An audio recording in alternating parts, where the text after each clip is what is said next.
Kuya Raygun.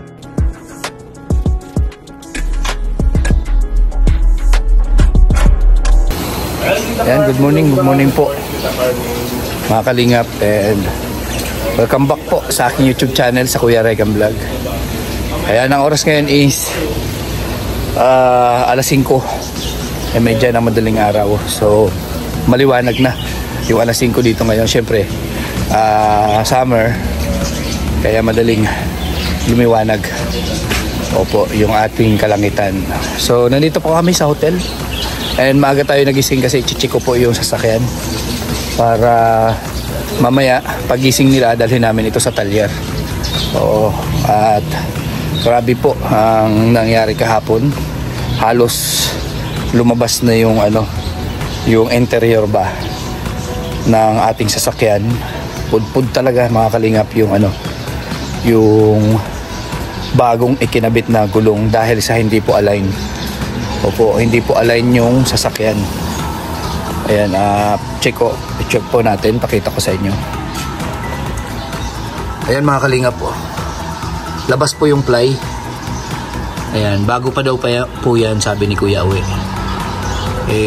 Syempre hindi po align yung gulong ng ating sasakyan, kaya madali siyang napudpud. Paikot yan mga kalingap, buti na lang na-check natin and naramdaman na iba na yung takbo ng sasakyan. Ayan, pupun dyan, paikot.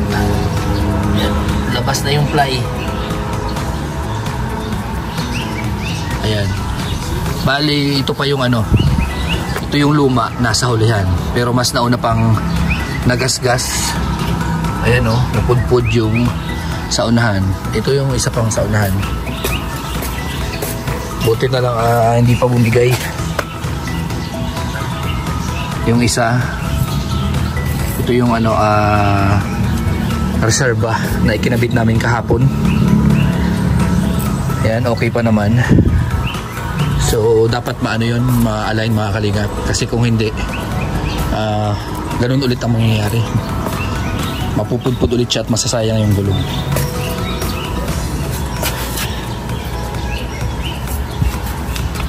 Ayan, ito yung partner nung napudpud. Malapit na rin. Ayan meron na rin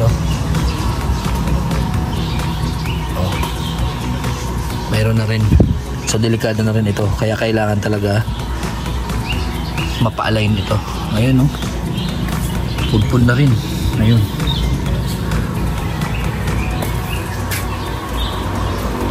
Ayan, kargado pa naman kami mga kalingap po. Check lang natin. Ayan, update po ito sa ating service. Ayan, kaya mamaya mga kalingap, pagising na Laruel, siguro mga alas 7, dalhin ko na ito sa paayusan. Sigurado may bukas na nun. Ayan, kaya talagang grabe itong biyahe namin ngayon. Oo, halos magdadalawang araw na po tayo nagbibiyahe mga kalingap. Napag-isipan namin na mag-check-in muna dito para makapagpahinga. Ayan nga mga kalingap, nakita natin kung yung damage ng ating gulong, at yung isa pang gulong mayroon na namang damage.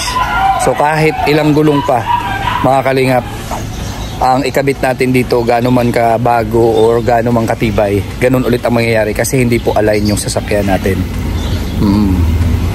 Kaya kailangan mapa-align muna itong mga nito, gulong bago kami magbiyahe. Kasi kung hindi, napakamahal po ng gulong para magpapalit-palit tayo. Ayan po ang ating update ngayon mga kalingap. And bukod doon, delikado po yung mga buhay natin dyan pag nagkataon na masamang gulong, kasi nasa unahan po yan. Sigurado magro-rolling tayo. Ganun mga kalingap. Yung makina okay naman, walang problema sa makina. Yun lang talaga yung gulong. And yun ang isa sa sa hindi na i-check, mga kalingap, bago kami umalis kung align ba yung gulong. Kasi kung yung matatandaan, nasiraan na kami nung nakaraan, si John Rivera yung driver, at hindi kabisado ni John Rivera na mayroon palang pa ano doon, pa malalim ba, may malalim na kalsada, biglang malalim na kalsada doon. Muntik nang matanggal yung gulong namin sa unahan. Buti na lang hindi pa bumigay yung tie rod. Bali yung bumigay lang yung ball joint. Kaya yun, pinapalitan natin at naayos. Kaso nga lang hindi po na-align. Doon tayo nagka-problema. Kaya ngayon, madaling napudpud yung gulong. At ang importante, safe naman po ang lahat at wala po naging problema sa ano natin, mga kasamahan. Siyempre, kung nagkataon na sumabog yun, yari, mga kalingap. Delikado talaga. Pwede may mangyari sa atin. Siyempre, buhay ang kapalit, kaya siguraduhin natin na bago tayo magbiyahe, talagang kondisyon yung sasakyan. Nagkataon kasi biglaan po, no? At hindi natin inaasahan na yung munggo na to, kasi bago pa naman to no? Hindi natin inaasahan na may mga problema pala, mga kalingap. Kaya ngayon, pag napunta na to sa Daet, lagi na to mamomonitor. Mai-check lahat po, mai-check lahat kung ano yung problema pa sa sasakyan. Yan lang naman ang importante, mga kalingap, sa sasakyan, na dapat monitor natin, kasi kailangan dyan monthly check po ng sasakyan, at tuwing umaga bago tayo magbiyahe, check kung may tubig pa, kasi baka ma-overheat tayo, di ba? Check natin langis, brake, tubig, yung mga gulong, kung tama ba yung hangin. Yan yung ating i-check. At tuwing gamit, no, na pumunta tayo sa kabundukan or putikan, dapat ipapa-underwash or ipapa-washing natin para hindi po kinakalawang yung mga chassis. Ganun lang naman ang tamang pag-maintenance, mga kalingap. Napakasimple. At yun lang, sipag lang talaga yung kailangan para tumagal sa atin yung ating service. Kasi katuwang natin yan sa hanapbuhay, katuwang natin yan sa paglingap, and nakasalalay sa kanya, no? Nakasalalay sa kanya yung buhay ng bawat isa na sasakay dyan sa sasakyan. Ganun lang naman yung pag-maintain po ng sasakyan. Ngayon, dala na namin itong Bongo. Hope na mamomonitor lagi natin yung sasakyan. Tuwing magbabiyahe, check tubig, no? Langis, and gulong, brake. Yan lagi yung ating i-check, mga kalingap. At walang ibang magdadrive niyan, kami lang ni John Rivera, kasi walang marunong sa manual po. Kaming dalawa lang ni John Rivera yung marunong sa manual. Manual po itong Bongo. Grabe, first po na ma-experience ko na magbiyahe ng ganong kalayo. So kahapon, halos 24 hours tayo nagda-drive, and grabe, hindi po kinaya kagabi. Pag higa ko pa lang, bagsak talaga yung katawan, tulog ka agad. So na-recharge tayo, no? Na-recharge tayo. Ewan ko anong oras ako nakatulog, kung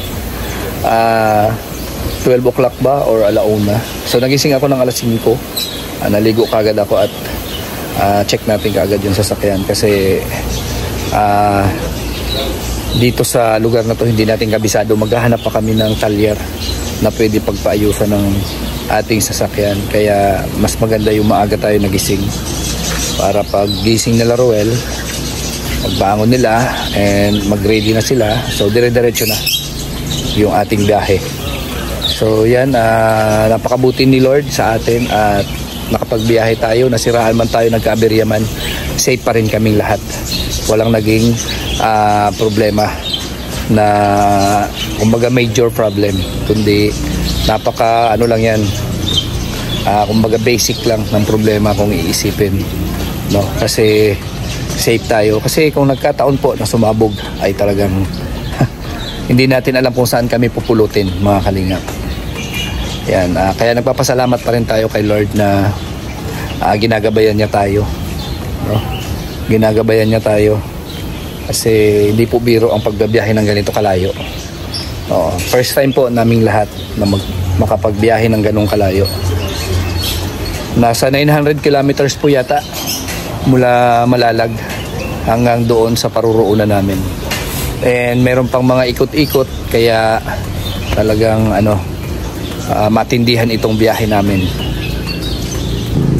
So ayan po mga kalingap, ang ating update dito sa araw na to. Yan, nandito kami sa hotel mga kalingap. Yan, hotel po ito dito sa Tacloban. Ayan. So 4,000 po bawat room. 4 na kami sa bawat isang room. Ayan, at ang kasama ko dyan si Alfie, si Jan Rivera, si Justin at ako. Yan. Sa kabila sila Alex, sila Victor at sila Kim at Roel. Ayan yung service natin, no? Grabe. Yung makina walang problema. Lakas ng hatak. Grabe, matibay. Pero yung chassis doon lang, bagong repair. And yung gulong lang talaga. Labas siya mga kalingap po. Titingnan natin dito. Labas yung gulong, kaya hindi siya align. Labas, kaya madaling napudpud.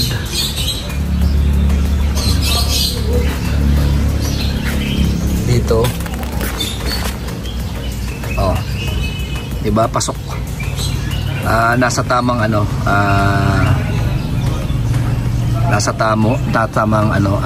kumbaga align yung gulong dito sa kabila, sa kanan. Pero doon sa kaliwa, labas po. Ayan, labas. Ang nakikita ko dito mga kalingap, lumuwag itong tie rod. Ayan o. Yan yung hihigpitan dyan para pumasok itong gulong. Kaso wala kaming tools. And mas maganda na yung mekaniko talaga, yung talagang mag-ayos nito para makita niya, ma-check ang lahat kung saan yung problema. Tsaka ito pa yung umangat yan. Umangat yan. Yan yung ayan umangat. Konektado yan dito. Yan. Shock, parang na rin siya, shock absorber. Yan. Konektado yan dyan. Baka may problema din dyan. Ayan. Kasi dito, hindi siya angat. Kung makikita nyo, hindi siya nakaangat. Okay siya. Kaya yun ang isa pa sa problema na nakikita ko. Sana maayos kaagad para kami, dire-diretso na yung biyahe namin. Ayan. Kinalawang na rin yung reserba nila Yung reserba, kinalawang na din, kaya kailangan talaga bigyan ng time yung bunggo na to, kasi na-stock daw ito doon sa Malalag. Iba talaga pag na-i-stock po, maraming nagiging problema, kaya dapat laging nagagamit at check, maintenance, kailangan monthly maintenance at araw-araw chine-check. Ayan. Ayan mga kalingap, hanggang dito lang po ang ating update ngayong araw na to sa aming mga lakad. And after nito na maayos ito, dire-diretso na po kami. Hindi lang namin alam kung makadaan pa kami ng Samar doon kina Joey landing pad. Pero pag maaga daw kami makarating, diretso kami doon kina Joey. Pero pag gabihin kami, dire-diretso na po yung uwi namin kasi delikado po yung daan mga kalingap. Kaya kailangan makatawid kaagad kami ng Matnog. Pagka alanganin na, inabot kami ng gabi, doon kami mag-stay muna sa bahay. Ayan, after ng kinaumagahan, biyahe na po ulit sila. Magpapaiwan po tayo ng Sorsogon kasi dadalhin ko na yung aking sasakyan. Doon na kami maghiwa-hiwalay mga kalingap. So kita-kits kami doon sa Daet. And yan, takang dito lang ang ating vlog dito sa aking update. Ayan, at ipasilip ko sa inyo yung ganda ng hotel dito sa Tacloban, no?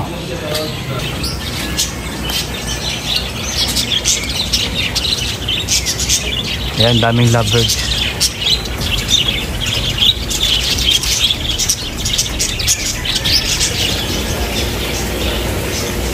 Ayan, nakalive ka agad si Victor. Umaga nakalive na, oh. Ayan, sipag talaga dito ni Victor. At ito, mga lovebirds dito, dami. So ito yung room nila Roel sa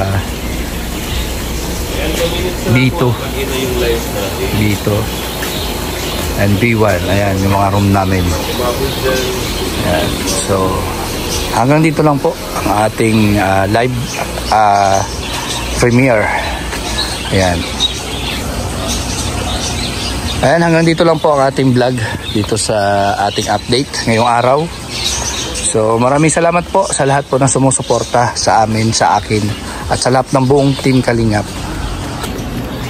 Ayan, at magpapaalam na tayo, no? Shout out po kay Manay Intay, si Sandros Official, Sis Aurora, Manay 3 Anderson, kay Tita Claire at Tita Weng. And ayan, at sa mga grupo po na patuloy na sumusuporta, Golden Titas, ayan, shout out sa inyo sa Golden Titas. Ayan, si Tita Elise, Tita Gina, Tita Josie, Tita Cap, ayan, shout out po, Tita Beng, Tita Sara, Tita Miranda. Ayan po, shout out sa inyo lahat yan. And sa mga Trusa family, ayan, shout out sa inyo dyan, kina Tita Don, Tita Carmen Lumba, Tita SP, at sa iba pa pong mga kasamahan niya dyan, no? Sila Tita Divina Phillips. Ayan, shout out sa inyo. And ayan, sa The Rock with Rachel, shout out sa inyo. Ayan, dyan sila Tita Janet and Tita Lou, Tita Nelsie. Ayan, at marami pa sila dyan, hindi ko na isa-isahin. And sa Seven Dwarfs, ayan, shout out ay sa Marayag, Linda Cadiz. Ayan, nandyan sila. Russell Tomnog, maraming salamat sa inyo sa patuloy na pagsuporta. And sa Team Blue Hearts, ayan, sa founder nyo dyan, kay Grace, ayan, kay na Melanie, kapong mga nandiyan dyan, mga members, ayan, shout out sa inyo. And Team Pure Hearts, Team Magnetic Fans, ayan, shout out din nyo sa Team Magnetic Fans, Kalingap Infinity Global Supporters, kina Mama Marilia, no? Roy Palalimpa, shout out sa inyo. Sa Rochelle Fans Worldwide, shout out sa inyo. At sa iba pa pong mga GC na patuloy na nagsusuporta, no? Pangkalahatan na natin sa lahat po. Ayan, maraming salamat po sa patuloy na pagsuporta sa amin nila Roel, Kuya Bal, at na Kalingap Rap, mga stops. Ayan, at sana patuloy po natin na gagawin, no, na wag tayo mag-skip ng ads. And sa mga hindi pa nakapag-subscribe, subscribe po tayo. So bye-bye po and God bless po sa inyo lahat. Bye-bye.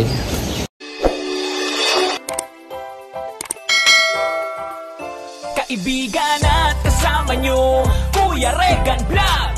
Matulungin at mabuti sa kapwa, matanda man o mga bata, sa adventure ay isasama ka.